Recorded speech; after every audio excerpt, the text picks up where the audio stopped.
بسم اللہ الرحمن الرحیم۔ ناظرین، حضور اقدس صلی اللہ علیہ وسلم کی ایک حدیث ہے جس میں آپ صلی اللہ علیہ وسلم نے عورتوں کے گناہ اور ان پر نازل عذاب الہی کو بیان فرمایا ہے۔ یہ حدیث بہت اہم باتوں پر مشتمل ہے۔ اس حدیث کا خلاصہ یہ ہے کہ ایک مرتبہ حضرت علی رضی اللہ تعالی عنہ اور حضرت فاطمہ الزہرا رضی اللہ تعالی عنہا حضرت صلی اللہ علیہ وسلم سے ملنے کے لیے آپ کے گھر تشریف لے گئے۔ حضرت علی رضی اللہ تعالی عنہ فرماتے ہیں کہ جب ہم حضور اقدس صلی اللہ علیہ وسلم کی خدمت میں حاضر ہوئے تو دیکھا نبی کریم صلی اللہ علیہ وسلم رو رہے ہیں اور آپ پر گریہ تاری ہے۔ جب میں نے آپ کی حالت دیکھی تو عرض کیا، یا رسول اللہ، میرے ماں باپ آپ پر قربان ہوں، آپ کو کس چیز نے رلایا ہے اور کس بنا پر آپ اتنا رو رہے ہیں؟ آپ صلی اللہ علیہ وسلم نے جواب میں فرمایا، میں نے شب معراج میں اپنی امت کی عورتوں کو جہنم کے اندر قسم قسم کے عذابوں میں مبتلا دیکھا اور ان کو جو عذاب ہو رہا تھا وہ اتنا شدید اور ہولناک تھا کہ اس عذاب کے تصور سے مجھے رونا آ رہا ہے۔ محترم ناظرین، سرکار دو عالم صلی اللہ علیہ وسلم کی اپنی امت پر اتنی شفقت ہے کہ ہم اس کا اندازہ بھی نہیں کر سکتے۔ مثلا ایک انتہائی مہربان اور شفیق ماں جو اپنی اولاد پر جان قربان کر دینے والی ہو، اگر وہ ماں اپنی اولاد کو جیل کے اندر سخت قسم کی سزائیں سہتے ہوئے دیکھے تو یقیناً اس ماں کا کلیجہ منہ کو آ جائے گا اور ان سزاؤں کو دیکھ کر وہ ماں باپ یقیناً رو پڑیں گے۔ اور حضور اقدس صلی اللہ علیہ وسلم کی شفقت اور محبت تو ساری دنیا کی ماں سے کہیں زیادہ بڑھ کر ہے۔ اس لیے آپ صلی اللہ علیہ وسلم نے فرمایا کہ میں نے اپنی امت کی عورتوں کو جب ہولناک عذاب میں مبتلا پایا اس کی وجہ سے مجھے رونا آ رہا ہے۔ میری امت کی عورتوں پر اس طرح کا ہولناک عذاب ہوگا۔ اس کے بعد حضور اقدس صلی اللہ علیہ وسلم نے اس کی وضاحت فرمائی کہ میں نے جہنم کے اندر عورتوں کو کس کس طرح عذاب میں مبتلا دیکھا۔ چنانچہ آپ صلی اللہ علیہ وسلم نے فرمایا، میں نے ایک عورت کو دیکھا کہ اپنے بالوں کے ذریعے جہنم کے اندر لٹکی ہوئی ہے اور اس کا دماغ ہنڈیاں کی طرح پک رہا ہے۔ ایک تو وہ خود جہنم کے اندر ہونا بذات خود کتنا ہولناک عذاب ہے۔ اللہ تعالی ہم سب کو اپنی پناہ میں رکھے، آمین۔ اور پھر بالوں کے بل لٹکانا یہ انتہائی تکلیف دہ سزا ہے، اور پھر دماغ کا پکنا یہ تیسری سزا ہے۔ پھر فرمایا، میں نے دوسری عورت کو جہنم میں اس طرح دیکھا کہ وہ زبان کے بل لٹکی ہوئی ہے۔ ناظرین، آپ اندازہ کریں، کسی کی زبان کھینچ کر اور نکال کر اس کے ذریعے اس کے پورے جسم کو لٹکایا جائے تو اس میں کتنی سخت تکلیف ہے۔ اگر صرف ایک ہاتھ کے ذریعے بھی کسی کو لٹکا دیا جائے تو وہی اس کے لیے موت سے بدتر ہے۔ زبان تو بہت نازک چیز ہے۔ حضور اقدس صلی اللہ علیہ وسلم نے آگے فرمایا، تیسری عورت کو میں نے دیکھا کہ وہ چھاتیوں کے بل جہنم میں لٹکی ہوئی ہے۔ چوتھی عورت کو میں نے اس طرح دیکھا کہ اس کے دونوں پیر سینے سے بندھے ہوئے ہیں اور اس کے دونوں ہاتھ پیشانی پر بندھے ہوئے ہیں۔ پانچویں عورت کو میں نے اس حالت میں دیکھا کہ اس کا چہرہ خنزیر کی طرح ہے اور باقی جسم گدھے کی طرح ہے، مگر حقیقت میں وہ عورت ہے اور سانپ بچھو اس کو لپٹے ہوئے۔ چھٹی عورت کو میں نے اس حالت میں دیکھا کہ وہ کتے کی شکل میں، اس کے منہ کے راستے سے جہنم کی آگ داخل ہو رہی ہے اور پخانے کے راستے سے آگ نکل رہی ہے، اور عذاب دینے والے فرشتے جہنم کے گرز سے اس کو مار رہے ہیں۔ اس طرح 6 عورتوں کو ہونے والے عذاب کی تفصیل حضور اقدس صلی اللہ علیہ وسلم نے بیان فرمائی۔ اس کے بعد حضرت فاطمہ الزہرا رضی اللہ تعالی عنہا نے عرض کیا کہ ابا جان، ان عورتوں پر یہ عذاب ان کے کون سے اعمال کی وجہ سے ہو رہا تھا؟ ان کے کون سے ایسے اعمال تھے جن کی وجہ سے آپ صلی اللہ علیہ وسلم نے ان کو اس ہولناک اور دردناک عذاب میں مبتلا دیکھا؟ اس کے جواب میں حضور اقدس صلی اللہ علیہ وسلم نے ارشاد فرمایا، جس عورت کو میں نے سر کے بالوں کے ذریعے جہنم میں لٹکا ہوا دیکھا اور جس کا دماغ ہنڈیا کی طرح پک رہا تھا، اس کو یہ عذاب گھر سے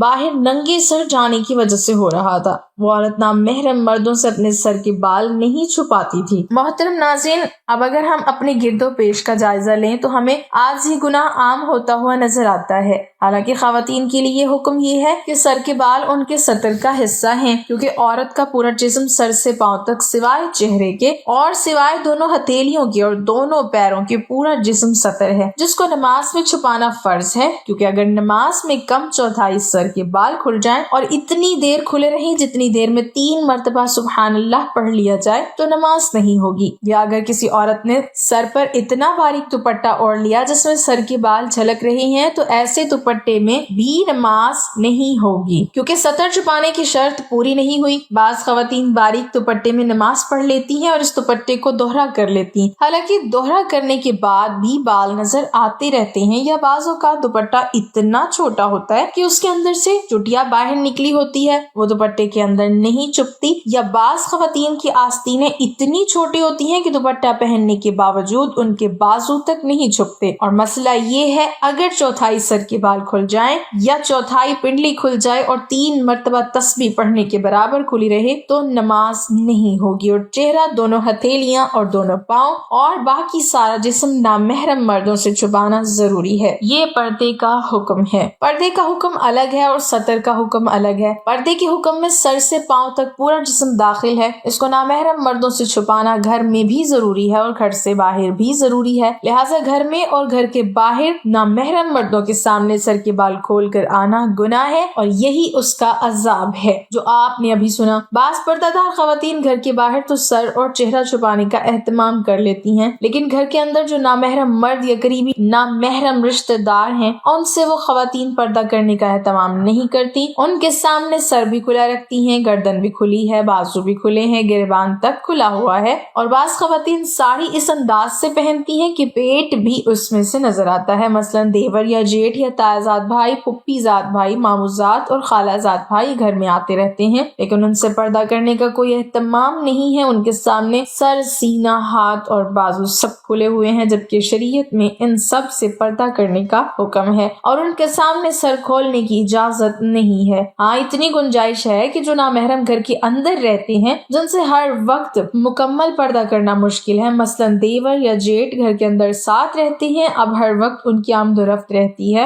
اور وہ اکثر گھر پر کام کاج بھی کرتے ہیں، ان کے بارے میں یہ حکم ہے کہ ان کے سامنے بھابھی کو چاہیے کہ کوئی بڑا اور موٹا دوپٹہ اس طرح اوڑھے کہ اس میں پیشانی سے اوپر کے اور سر کے سارے بال چھپ جائیں، اور دوپٹہ اس طرح باندھے جس طرح نماز میں باندھا جاتا ہے، اور اس میں دونوں بازو بھی چھپ جائیں، اور وہ اپنی پنڈلی بھی شلوار وغیرہ سے چھپائے۔ پنڈلی کا ذکر اس لیے کیا کہ آج کل انہیں کھلا رکھنے کا رواج چل رہا ہے جو سراسر ناجائز ہے، صرف چہرہ اور دونوں ہتھیلیاں، دونوں پیر کھلے رہیں، اس حالت میں ان کے سامنے آنا جانا رکھیں اور گھر کا کام انجام دیں تو اس کی گنجائش ہے، اور اس میں بھی بہتری ہے کہ چہرے پر گھونگھٹ ڈال کر ان کے سامنے آئے جائیں اور ضرورت کے وقت اسی گھونگھٹ میں ان سے بات بھی کر سکتی ہیں اور جواب بھی دے سکتی ہیں۔ شریف اور حیادار عورت کے لیے چہرے پر گھونگھٹ ڈال کر کام کاج کرنا کوئی مشکل کام نہیں، بشرط یہ کہ آخرت کی فکر ہو، خوف خدا ہو اور اللہ کے عذاب سے ڈر لگتا ہو، لیکن سر کھلا رکھنا یا سر کے اوپر اتنا باریک دوپٹہ اوڑھ کر کہ اس میں سے سر کے بال نظر آ رہے ہیں یا برائے نام دوپٹہ گلے میں ڈال رکھا ہے، سر پر نہیں رکھا، بازو بھی کھلے ہوئے ہیں، کوہنیاں بھی کھلی ہوئی ہیں، کلائیاں بھی کھلی ہوئی ہیں اور ان کلائیوں میں زیور بھی پہنا ہوا ہے، اور آج کل تو پنڈلیاں کھولنے کا منحوس رواج بھی چل پڑا ہے، لہٰذا گھر کے جو نامحرم مرد ہیں ان کے سامنے بھی نازا کو کھولنا جائز نہیں، اور گھر سے باہر کھولنا تو کسی حال میں جائز ہے ہی نہیں۔ لیکن آج مسلمان خواتین کا جو حال گھر کے اندر ہے اس سے زیادہ برا حال گھر کے باہر ہے، باہر نکلتے وقت برقعے اور پردے کا کوئی کام نہیں، اور جو کپڑے پہنے ہوئے ہیں وہ بھی اتنے باریک ہیں یا اتنے چست ہیں کہ جسم کا ہر حصہ نمایاں ہو رہا ہے، لہٰذا خواتین یہ بات سن لیں، نامحرم مردوں کے سامنے ننگے سر آنے کا عذاب سرکار دو عالم صلی اللہ علیہ وسلم یہ بیان فرما رہے ہیں کہ میں نے اپنی آنکھوں سے ان کو جہنم کے اندر سر کے بل لٹکے ہوئے دیکھا اور ان کا دماغ ہانڈی کی طرح پک رہا تھا، اللہ کی پناہ۔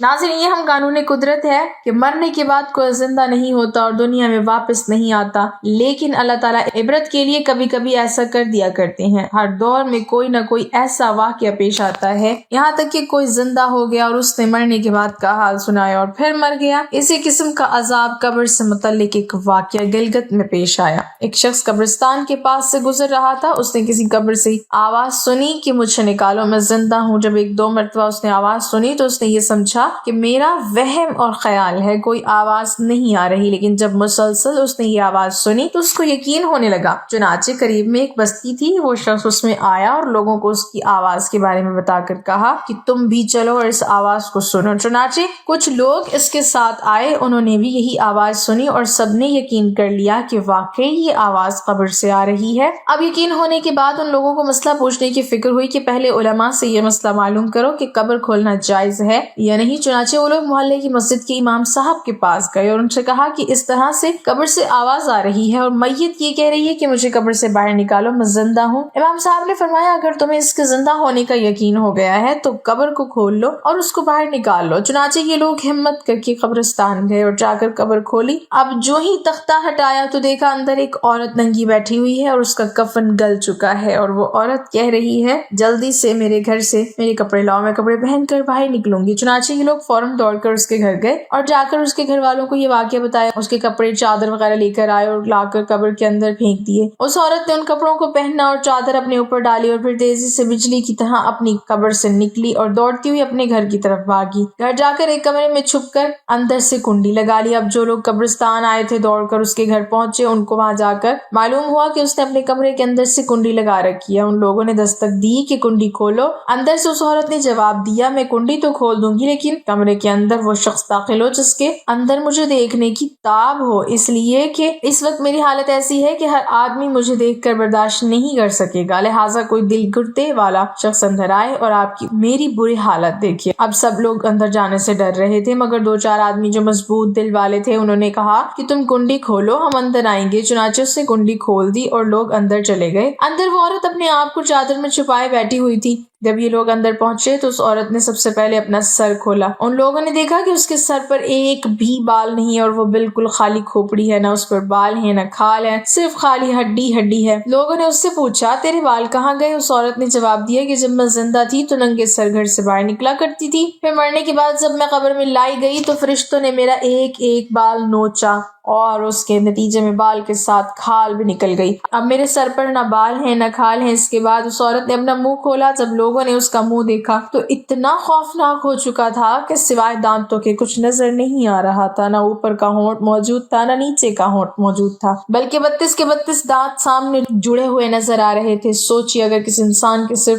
دانت ہی دانت نظر آئے تو کتنا ڈر اور خوف معلوم ہوتا ہے۔ اب ان لوگوں نے اس عورت سے پوچھا تیرے ہونٹ کہاں گئے؟ اس عورت نے جواب دیا میں اپنے ہونٹوں پر لپسٹک لگا کر نامحرم مردوں کے سامنے جایا کرتی تھی، اس کی سزا میں میرے ہونٹ کاٹ دیے گئے، اس لیے اب میرے چہرے پر ہونٹ نہیں ہے۔ پھر اس عورت نے اپنے ہاتھ اور پیروں کی انگلیاں کھولی۔ لوگوں نے دیکھا کہ اس کے ہاتھ اور پیروں کی انگلیوں میں ایک بھی ناخن نہیں تھا، تمام انگلیوں کے ناخن غائب تھے۔ اس سے پوچھا تیری انگلیوں کے ناخن کہاں ہیں؟ اس عورت نے جواب دیا ناخن پالش لگانے کی وجہ سے میرا ایک ایک ناخن کھینچ لیا گیا، چونکہ میں سارے کام کر کے گھر سے باہر نکلا کرتی تھی، اس لیے جیسے ہی میرے مرنے کے بعد میں قبر میں پہنچی تو میرے ساتھ یہ معاملہ کیا گیا اور مجھے یہ سزا ملی کہ میرے سر کے بال بھی نوچ لیے گئے، میرے ہونٹ بھی کاٹ دیے گئے اور ناخن بھی کھینچ لیے گئے۔ اتنی باتیں کرنے کے بعد وہ بے ہوش ہو گئی اور مردہ بے جان ہو گئی جیسے لاش ہوتی ہے۔ چنانچہ ان لوگوں نے دوبارہ اس کو قبرستان میں پہنچا دیا۔ محترم ناظرین، اللہ تعالیٰ کو یہ عبرت دکھانی مقصود تھی کہ دیکھو اس عورت کا کیا انجام ہوا، اس کو کتنا ہولناک عذاب دیا گیا۔ بے پردہ خواتین اس واقعے سے عبرت لیں اور ان گناہوں سے توبہ کریں۔ ناظرین، جہنم میں عورتوں پر عذاب دیکھنے کے بارے میں حضور اقدس صلی اللہ علیہ وسلم نے بہت سی احادیث میں بیان فرمایا۔ چنانچہ نامحرم مردوں کے سامنے بے پردہ نکلنے کے سلسلے میں ایک حدیث میں آپ نے فرمایا میں نے جہنم میں زیادہ تر عورتوں کو دیکھا، پھر فرمایا عورتوں کے جہنم میں کثرت سے جانے کی 4 وجوہات ہیں۔ پہلے ان میں اللہ تعالیٰ کی اطاعت کا مادہ بہت کم ہے، دوسری وجہ یہ ہے کہ حضور اقدس صلی اللہ علیہ وسلم کی تابعداری کا جذبہ کم ہے، تیسری وجہ یہ ہے کہ ہم ان میں اپنے خاوند کی فرما برداری بہت کم ہے، اور چوتھی وجہ یہ ہے کہ ان کے اندر بن ٹھن کر بے پردہ گھر سے باہر نکلنے کا جذبہ بہت پایا جاتا ہے۔ چوتھی وجہ یہ ہے جو ہم اپنی آنکھوں سے دیکھ رہے ہیں کہ آج کل اکثر خواتین جب گھر سے باہر نکلیں گی تو خوب اعلیٰ سے اعلیٰ جوڑا پہن کر اور خوب آراستہ پیراستہ ہو کر میک اپ کر کے خوشبو لگا کر بے پردہ باہر نکلیں گی۔ اگر خاتون مکمل شرعی پردے میں گھر سے باہر نکلے اور ایسی خوشبو لگا کر نہ نکلے جس کی خوشبو دوسرے نامحرم مردوں تک جائے، جو آرائش و زیبائش کے ساتھ صرف اپنے شوہر کے سامنے آئے یا اپنے باپ بھائی اور بیٹے کے سامنے آئے، تو اس میں کوئی برائی نہیں ہے، جائز ہے، کیونکہ شوہر کے لیے آرائش و زیبائش کرنا نہ صرف جائز بلکہ بہتر ہے، لیکن یہ عذاب اور وبال اس صورت میں ہے کہ عورتیں نامحرم مردوں کے سامنے آرائش کر کے آئیں، چاہے وہ نامحرم گھر کے ہوں یا باہر کے ہوں، اس وقت یہ فعل گناہ حرام اور ناجائز ہے، اس سے بچنا واجب ہے۔ محترم ناظرین، آپ یہ بھی نہ سمجھے کہ عورت گھر سے باہر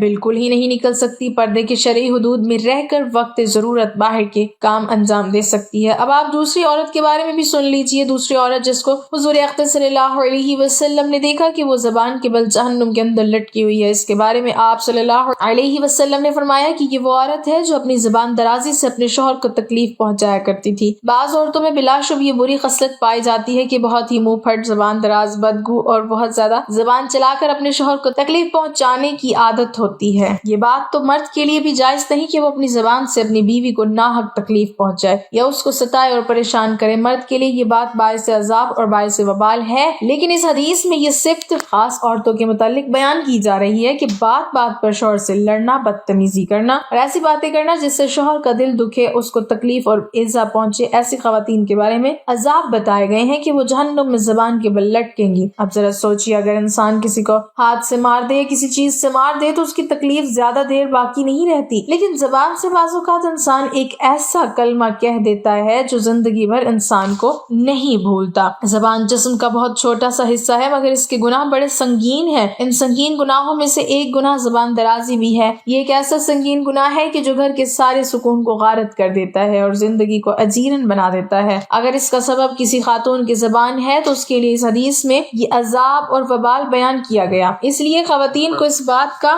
خیال رکھنا چاہیے کہ وہ زبان سے کوئی ایسا کلمہ نہ نکالیں جس سے ان کے شوہر کو کوئی تکلیف پہنچے۔ ایسے ہی شوہروں کی یہ ذمہ داری ہے کہ وہ بھی اپنی زبان سے ایسی بات نہ کہیں جس سے بیوی کو تکلیف پہنچے، بلکہ تمام مسلمان مردوں اور عورتوں کو یہ حکم ہے کہ اپنی زبان پر قابو رکھیں اور زبان سے ایسی بات نکالنا جس سے دوسروں کو تکلیف پہنچے باعث عذاب گناہ اور کسی مسلمان کو ناحق تکلیف پہنچانا حرام ہے۔ اور جس طرح ہاتھ کے ذریعے اور اشاروں کے ذریعے تکلیف پہنچانا گناہ ہے، اسی طرح زبان کے ذریعے تکلیف پہنچانا بھی گناہ ہے۔ اس لیے اس بات کا اہتمام کرنا چاہیے کہ زبان سے وہی بات نکلے جس سے دوسروں کا دل خوش ہو اور دوسروں کو تکلیف نہ پہنچے، اور اپنی زبان کو قابو کرے۔ چنانچہ رسول پاک کا ارشاد ہے، جو شخص اللہ پر اور آخرت کے دن پر ایمان رکھتا ہو، اس کو چاہیے یا تو وہ اچھی اور نیک بات کہے یا خاموش رہے۔ اس پر مجھے ایک واقعہ یاد آیا، حضرت اسماعیل علیہ السلام اور آپ کی بیوی کا۔ یہ واقعہ اس وقت کا جب حضرت اسماعیل علیہ السلام کے والد حضرت ابراہیم علیہ السلام شام کے اندر تھے اور یہ بیٹے مکہ میں تھے۔ حضرت ابراہیم علیہ السلام ایک مرتبہ اپنے بیٹے سے ملنے مکہ مکرمہ تشریف لائے۔ گھر پہنچے تو گھر پر حضرت اسماعیل نہ ملے۔ بہو سے پوچھا کہ کہاں ہے؟ جواب ملا کہ کھانے پینے کی تلاش میں شکار کو گئے ہیں۔ آپ نے پوچھا کیا حال ہے، کیسی گزر رہی ہے؟ بہو نے کہا بڑی مصیبت میں ہے۔ حضرت ابراہیم علیہ السلام نے کہا جب تمہارے شوہر آئے تو ان سے میرا سلام کہنا اور کہنا کہ اپنے گھر کے دروازے کی چوکھٹ بدل دیں۔ چنانچہ حضرت اسماعیل علیہ السلام جب گھر آئے تو سب حال معلوم ہوا۔ آپ نے فرمایا کہ وہ میرے والد تھے اور چوکھٹ تو ہے، وہ یہ کہہ گئے ہیں کہ تجھ کو چھوڑ دوں۔ چنانچہ اس کو طلاق دے کر دوسرا نکاح کیا۔ حضرت ابراہیم علیہ السلام دوبارہ اپنے بیٹے حضرت اسماعیل علیہ السلام سے ملنے آئے۔ اتفاق سے اس بار بھی گھر پر ملاقات نہ ہوئی۔ دوسری بیوی گھر پر تھی، اس نے خاطر تواضع کی۔ حضرت ابراہیم علیہ السلام نے ان سے بھی حال پوچھا۔ اس بہو نے کہا کہ خدا کا شکر ہے ہم بہت آرام میں ہیں۔ آپ نے ان کے لیے دعا کی اور فرمایا جب تمہارے شوہر آئیں تو میرا سلام کہنا اور کہنا کہ اپنے دروازے کی چوکھٹ قائم رکھیں۔ حضرت اسماعیل علیہ السلام کو ان کے آنے کے بعد حال معلوم ہوا۔ آپ نے اپنی بیوی سے کہا کہ یہ میرے والد تھے اور یوں کہہ گئے ہیں کہ تجھ کو اپنے پاس رکھوں۔ تو دیکھا ناظرین، ناشکری کا پھل پہلی بیوی کو کیا ملا۔ ایک نبی ناراض ہوئے، دوسرے نبی نے اپنے پاس سے الگ کر دیا، اور صبر و شکر کا پھل دوسری بیوی کو یہ ملا کہ ایک نبی نے دعا دی اور ایک نبی کی خدمت میں رہنا نصیب ہوا۔ ایک صحابی نے پوچھا یا رسول اللہ صلی اللہ علیہ وسلم کون سا عمل افضل ہے؟ حضور صلی اللہ علیہ وسلم نے جواب دیا کہ تمہاری زبان اللہ کے ذکر سے تر رہے، چلتے پھرتے اٹھتے بیٹھتے اللہ کا ذکر کرتے رہو، اور اگر زبان کا ناجائز اور غلط استعمال ہوا پھر یہی زبان انسان کو جہنم میں کھینچ کر لے جاتی ہے۔ ایک حدیث میں آپ نے فرمایا بہت سے لوگ زبان کے کرتوتوں کی وجہ سے جہنم میں جائیں گے، مثلا جھوٹ بول دیا، غیبت کر دی، کسی کا دل دکھا دیا، کسی کی دل آزاری کر دی، دوسروں کے ساتھ غیبت میں حصہ لے لیا، کسی کو تکلیف میں خوشی کا اظہار کر دیا۔ جب یہ گناہ کے کام کیے جائیں گے تو پھر جہنم ہی جہنم ہے۔ لہٰذا یہ زبان جو اللہ نے ہمیں عطا کی ہے اس کو ذرا دھیان سے استعمال کرو، اس کو قابو میں رکھو، بے قابو مت چھوڑو۔ جیسے کہاوت مشہور ہے کہ پہلے بات کو تولو پھر بولو۔ ایک مرتبہ حضور اقدس صلی اللہ علیہ وسلم نے خواتین سے خطاب کرتے ہوئے فرمایا میں نے تم کو جہنم کے اندر زیادہ تعداد میں پایا۔ خواتین نے پوچھا یا رسول اللہ صلی اللہ علیہ وسلم اس کی کیا وجہ ہے؟ تو حضرت صلی اللہ علیہ وسلم نے جواب دیا کہ ایک تو تم لان تان بہت زیادہ کرتی ہو، دوسرے شوہر کی ناشکری کرتی ہو۔ دیکھیے اس حدیث میں آپ نے دو باتیں بیان کی کہ وہ دونوں زبان سے تعلق رکھتے ہیں، اور یہ دونوں باتیں بہت سی عورتوں میں پائی جاتی ہیں، لیکن اکثر مرد بھی اس سے محفوظ نہیں۔ اس لیے زبان سے ہم سب وہ بات کہیں جس سے دوسروں کا دل خوش ہو۔ محترم ناظرین، اب سنیے تیسری عورت پر گناہ کا سبب۔ جی ہاں، تیسری عورت جس کو حضور اقدس صلی اللہ علیہ وسلم نے دیکھا کہ وہ اپنی چھاتیوں کے بل لٹکی ہوئی ہے۔ اس کے بارے میں آپ صلی اللہ علیہ وسلم نے فرمایا کہ وہ عورت ہے جو شادی شدہ ہونے کے باوجود دوسرے مردوں سے ناجائز تعلق رکھتی تھی۔ شریف اور باحیا عورتیں تو اس کا تصور بھی نہیں کر سکتی، اسی طرح شریف اور باحیا مرد بھی اس کا تصور نہیں کر سکتے۔ لیکن جس معاشرے میں حیا کا خاتمہ ہو چکا ہو، بے حیائی کا دور دورہ ہو، اس میں اس بات کو کہاں عیب سمجھا جائے گا، بلکہ ایسے معاشرے میں اس کو فیشن کے طور پر اختیار کر لیا گیا۔ حضور اقدس صلی اللہ علیہ علیہ وسلم کا ارشاد ہے کہ حیا ایمان کی ایک شاخ ہے، یعنی دین اور ایمان کا ایک اہم شعبہ حیا ہے۔ یہ حیا ایسی چیز ہے جو انسان کو بہت سے گناہوں سے بچا لیتی ہے۔ چنانچہ جنسی نوعیت کے جتنے گناہ ہیں ان سب میں حیا ایک پردہ اور رکاوٹ بن جاتی ہے۔ اسی حیا کی وجہ سے انسان غیر محرم عورت کی طرف نظر نہیں اٹھا سکتا۔ کسی نامحرم کے پاس جانے اور اس کے پاس تنہائی میں بیٹھنے سے حیا اس انسان کو روکے گی۔ اسی طرح اگر عورت حیادار ہے تو وہ حیا اس کو نامحرم مرد کی طرف دیکھنے سے روکے گی، اور یہ حیا ہی دراصل باپ اور بیٹی کے درمیان، بھائی اور بہن کے درمیان، سسر اور بہو کے درمیان پردہ ہے۔ خدا نخواستہ اگر کسی جگہ پر کسی وقت اس حیا کا خاتمہ ہو گیا تو پھر بیٹی اور اجنبی عورت برابر ہے۔ ایک اور حدیث میں ہے کہ رسول پاک صلی اللہ علیہ وسلم نے خواب میں دیکھا اور نبی کا خواب سچا ہوتا ہے، اس میں ذرا برابر بھی شبہ نہیں ہوتا۔ آپ صلی اللہ علیہ وسلم نے یہ دیکھا کہ ایک تنگ تندور ہے، اس میں کچھ مرد اور عورتوں کو عذاب دیا جا رہا ہے جو آگ کی شعلوں کے ساتھ اوپر آ جاتے ہیں اور تندور کے منہ تک آ جاتے ہیں۔ جب آگ نیچے ہو جاتی ہے تو وہ بھی نیچے گر جاتے ہیں، اور اس کے اندر مرد بھی ہیں، عورتیں بھی ہیں۔ وہ سب برہنہ آپ کو بتائے گا کہ یہ آپ کی امت کی زانی مرد اور زانی عورتیں ہیں۔ ناظرین، احادیث میں اور کئی قسم کے عذاب ان بدکاروں کے بارے میں آئے ہیں، وہ اس لیے کہ زنا کرنے والے انسان بھی کئی قسم کے ہوتے ہیں۔ حضرت ابو ہریرہ رضی اللہ تعالیٰ عنہ روایت کرتے ہیں کہ رسول اللہ صلی اللہ علیہ وسلم نے فرمایا، جس کے بال سفید ہو گئے اور پھر زنا کرے تو خدا ایسے مرد اور عورت کی طرف نظر بھر کر بھی نہیں دیکھے گا۔ ناظرین، چوتھی عورت جس کو حضور اقدس صلی اللہ علیہ وسلم نے اس حالت میں دیکھا کہ اس کے دونوں پیر سینے سے بندھے ہوئے ہیں اور دونوں ہاتھ سر سے بندھے ہوئے ہیں، اور اس کے بارے میں آپ صلی اللہ علیہ وسلم نے فرمایا کہ یہ عورت وہ ہے جو دنیا میں جنابت اور حیض سے پاک صاف رہنے کا اہتمام نہیں کرتی تھی اور نماز کے ساتھ بڑی لاپرواہی کا معاملہ کرتی تھی۔ پانچویں خاتون جس کو حضور اقدس صلی اللہ علیہ وسلم نے اس حالت میں دیکھا کہ اس کا چہرہ خنزیر کی طرح اور باقی جسم گدھے کی طرح ہے اور سانپ بچھو اس کو لپٹے ہوئے ہیں، اس کے بارے میں آپ صلی اللہ علیہ وسلم نے فرمایا کہ یہ وہ عورت تھی جس کو جھوٹ بولنے اور چغلی کھانے کی وجہ سے عذاب ہو رہا ہے۔ آپ حضرات جانتے ہیں کہ یہ دونوں گناہ صرف عورتوں کے ساتھ خاص نہیں ہے، بلکہ اگر مردوں کے اندر بھی یہ گناہ پائے جاتے ہیں تو ان کی بھی پکڑ ہوگی اور ان پر بھی عذاب ہوگا۔ یہ دونوں گناہ حرام ہیں، دونوں سے بچنا بہت ضروری ہے، لیکن ان دونوں میں تھوڑا سا فرق ہے۔ غیبت اسے کہتے ہیں جو کہ کسی کی پیٹھ پیچھے اس کی اس طرح برائی کرنا کہ اگر اس کو معلوم ہو جائے تو اس کو ناپسند کریں۔ مثلا کسی شخص میں کوئی عیب ہے، اب ہم دوسروں کو جا کر بتا رہے ہیں کہ فلاں شخص میں یہ عیب ہے، اس کا نام غیبت ہے، لیکن اگر ہم کسی شخص کی برائی اس کی پیٹھ پیچھے اس نیت سے کریں تاکہ دونوں میں لڑائی اور بدگمانی ہو اور نا اتفاقی پیدا ہو، اس کو چغلی کہتے ہیں، اور چغلی کا گناہ غیبت سے بڑھ کر ہے، اس لیے کہ غیبت میں تو صرف دوسروں کی برائی مقصود ہوتی ہے، لیکن چغلی میں تو برائی کے علاوہ یہ بھی مقصود ہے کہ ان دونوں کے درمیان لڑائی ہو اور ان دونوں کے درمیان جو دوستی اور محبت کا تعلق ہے وہ ختم ہو جائے۔ اللہ تعالی ہمیں ہر برے عمل سے بچائے اور ہمارا خاتمہ ایمان پر فرمائے، آمین۔